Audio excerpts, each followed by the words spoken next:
Bom, agora para o nosso caso de sonorização na CCB, né, a gente precisa entender o que realmente importa de tudo isso que a gente viu, né, o que realmente importa.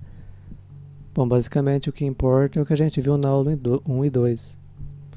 Esses outros efeitos, como ressonância, ecoflutter, filtro pente, efeito de precedência, Haas, para nós não importa. Cada caso é um caso. A gente precisa separar as esferas. Por exemplo, para a pessoa que tem um estúdio de gravação, imagina que ela está gravando uma banda. E ali, nessa banda tem um tambor.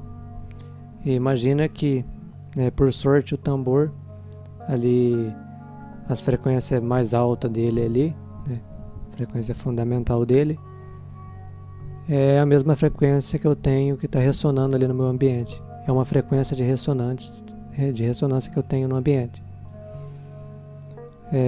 Por exemplo, imagina que o tambor tem ali uma frequência fundamental em 40 Hz e eu tenho uma ressonância em 40 Hz. Imagina que por sorte eu posiciono o meu microfone que está gravando o tambor justamente no ponto de pressão dessa ressonância. Como a gente já viu, a ressonância ela pode ter um ganho de 20 dB acima ali da onda original, no caso da onda que foi propagada pelo tambor.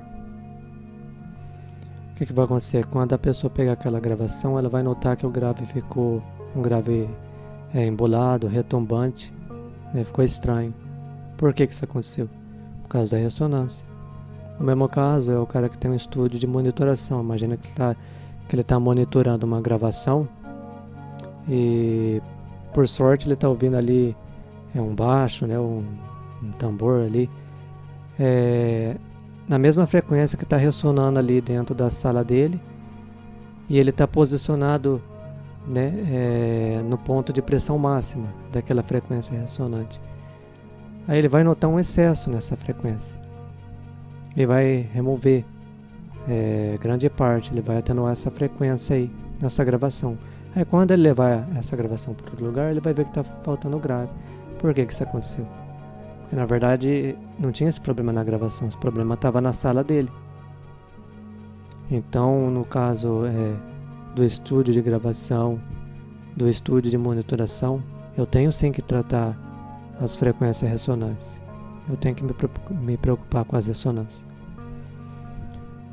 A mesma coisa é o ecoflutter, o eco de vibração. O que é ecoflutter?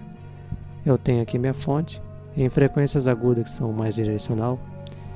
Imagina que aqui essa frequência bate nessa parede, nessa outra, e vai indo, e chega no meu ouvido depois de 50 milissegundos, por exemplo. E eu vou notar isso como um eco distinto. É igual quando você bate palma num corredor ou entre duas superfícies paralelas, você nota que no final vem um chiado. Esse chiado aí é o ecoflutter. Se eu tenho ali um estúdio de gravação tem um ecoflutter, alguns instrumentos ou a voz, eu posso notar um certo brilho aí nessa região de frequência onde eu tenho um ecoflutter, e depois eu vou ter que remover isso na hora que eu for monitorar essa gravação.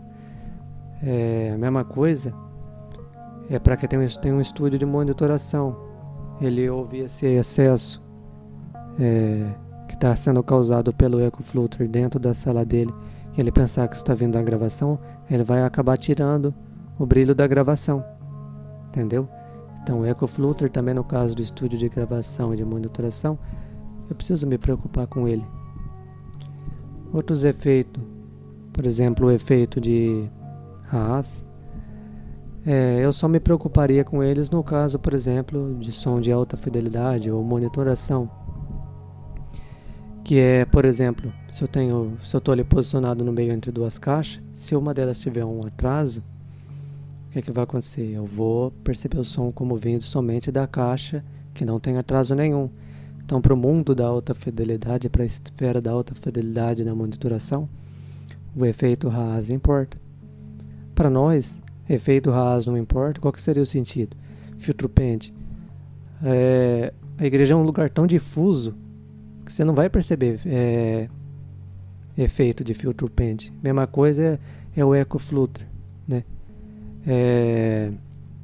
A igreja é um lugar tão difuso que você não vai perceber ali aqueles ecos de vibração, não vai ter esse problema. O que é filtro pend? Quando eu tenho duas fontes gerando o mesmo sinal e uma delas está com atraso. Então algumas frequências ali vão se somar em fase e outras vão se somar fora de fase, vai ter uma interferência destrutiva, que é o que acontece, por exemplo, aqui nesse gráfico. Isso aqui é o filtro pend. Para nós isso não importa. No caso do estúdio de monitoração, por exemplo, eu preciso que as minhas duas caixas estejam chegando ao mesmo tempo ali no meu ouvido para evitar esse tipo de problema, né? Mas agora no nosso caso que é muito difuso, né, o ambiente, para que se preocupar com isso, entendeu? Então o que importa para nós realmente é só o que foi tratado aí na primeira e na segunda aula. Ressonância, por exemplo.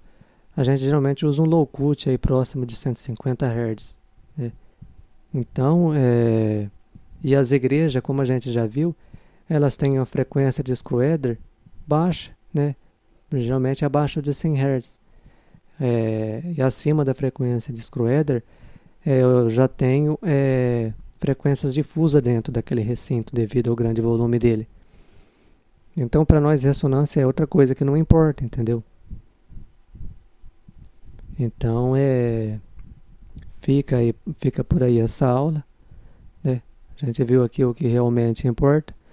E agora, na próxima aula, eu vou estar apresentando aí rapidamente o alinhamento feito lá em Birigui. Então, é isso aí. É bom que seja assistida aí todas as aulas. Se alguém chegou só nessa aula aqui, é bom assistir todas as elas para estar entendendo todo o contexto aí.